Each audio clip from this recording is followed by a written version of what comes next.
Imagine an airplane that didn't take off from an aircraft carrier. It launched from a submarine. The Aichi M6A Seiran was carried inside a giant submarine. Its wings folded, its tail folded. Within minutes, the crew could assemble it and launch it by catapult.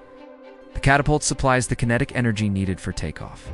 Powering the Seiran was the Aichi Atsuta 32, a liquid-cooled V12 engine. It was based on Germany's famous Daimler-Benz DB601 engine.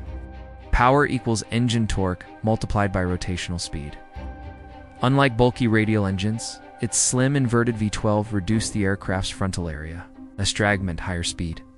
The engine produced enough thrust to push the Seiran beyond 470 kilometers per hour. It's remarkable for a bomber launched from a submarine. At top speed, engine thrust must balance aerodynamic drag. The inverted V12 lowered the aircraft's nose, giving pilots a better forward view during dangerous low-altitude attacks. Higher power relative to weight improves acceleration and climb. Its secret mission: attack the Panama Canal using aircraft hidden inside submarines.